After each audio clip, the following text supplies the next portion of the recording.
Hey everyone, we're here at Daniel Fonso Men's Salon. We're glad to have Bam Margera and Brandon Novak in the house from Jackass, and we got Rikki Hixx over here. No, let's say Rikki Hixx. It works better. It flows off the tongue. All right. So first and foremost, we'd like to say thank you guys so much for making it out here and showing love and support. And you know, thank you guys, man. We appreciate it. Yeah. Thank you guys, man. I'm stoked to be here, man. Absolutely. This place reminds me of my house.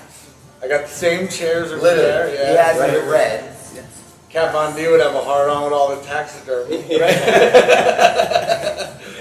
So tell us about your tattoos and stuff. Oh, fuck. We've been having a competition of who has the worst tattoos, but I think you win because he won this bet, and the bet was I had to come on his arm, and they traced it. And the first time I couldn't get it done, I had to blindfold him and then put like YouPorn on a laptop. As I lay on the bed, it took like a day to do it because every time he'd start, I'd start laughing, so he blew the mood. But not literally, right? So then finally, when it happens, we have a tattoo artist on standby at the house. So as soon as he comes, the tattoo artist comes in, traces it, and then just engraves it in my skin. So he literally has came in me without us even fucking. How big is that? That's huge. That is so crazy. How about this? Brad Pitt.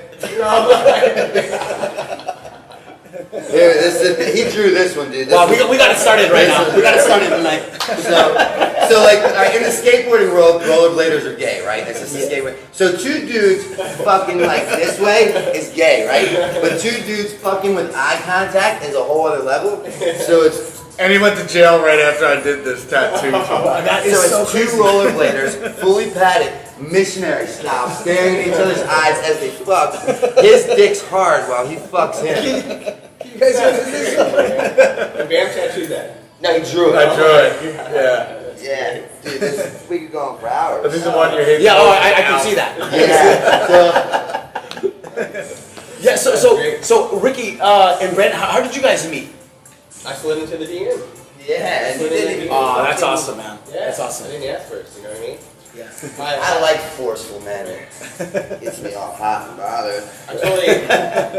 I know his story. I know Novak's story, and I think it's really inspirational, and it's something that That's cool. I really want to be a part of, and I want to document it. Yeah, you know, I'm like beyond grateful to be here because like I'm a firm believer in thinking outside of the box, and it's not like a black and white, one size fits all issue, whatever that issue may be. But we share a lot of the same feelings, and that's just simply being kind to one another and helping the people that are less fortunate or caught up with, you know, whether it's addiction, depression, whatever. Like, give them a fresh haircut, give them, you know, a nice pair of clean clothes to put on, and it allows them to hold their head up with dignity and smile when before, like, they shy away from eye contact. Right. You know, and just tries to build someone up as opposed to fucking break them down like the Marines do. Absolutely.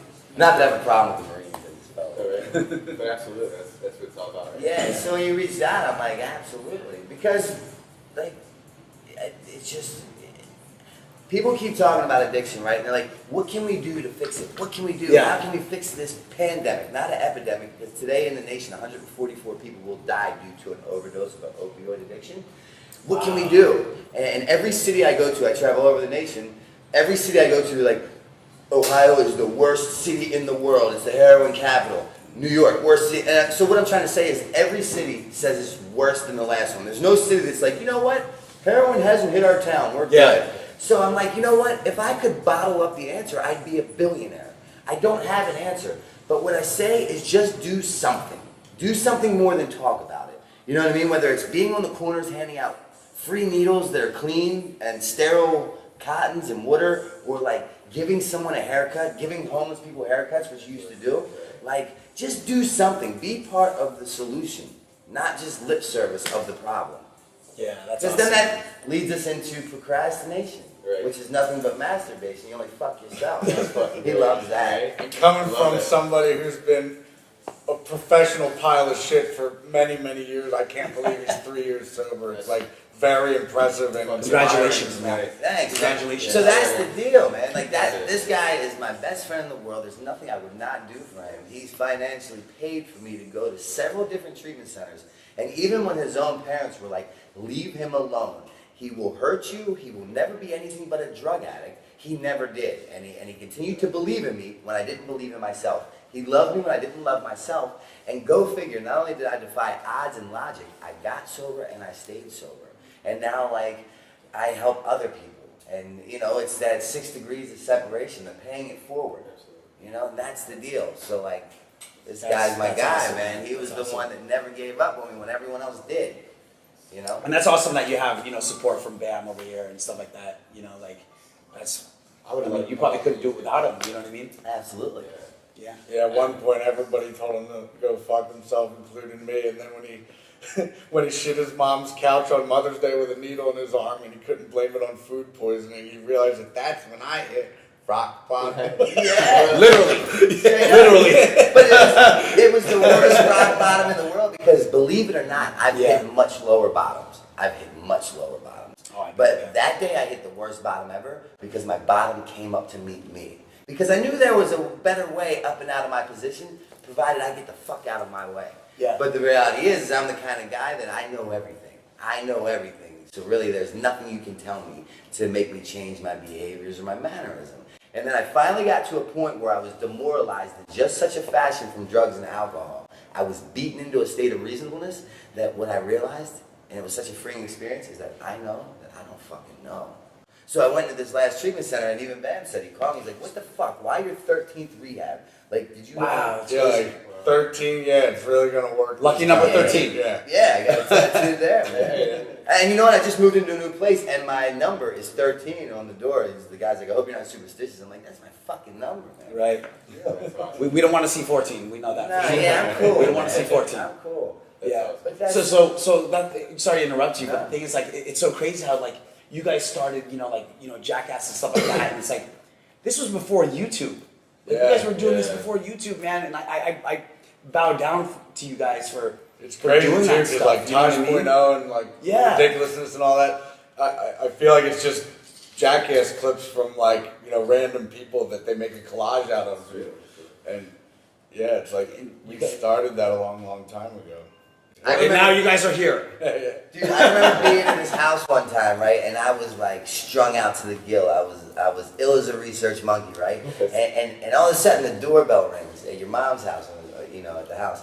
And I go and open the door, and it's a FedEx package, and it's just a folder. And I open it, and it's a fucking check for $1 million. And I'm like, wow! Like from all this, you know what I mean? Like that's like it's insane. And I'm like ill, trying to come up with $10 to get it back. And I'm holding a check for $1 million from his fucking ass. Wow. So and you still live in the same place in what location? Yeah, in Westchester, Pennsylvania. I've never moved. So crazy. Every time I come to LA, it's always like Paramount paying for like the hotel, and I'm like, it's $400 a night, and then we wipe out the mini bar, so that's another $600. Why don't you just give me a place here? But for tax purposes or whatever, they can't write it off. Wow, So, and you're just keeping it real at that. Yeah, so I never moved to LA.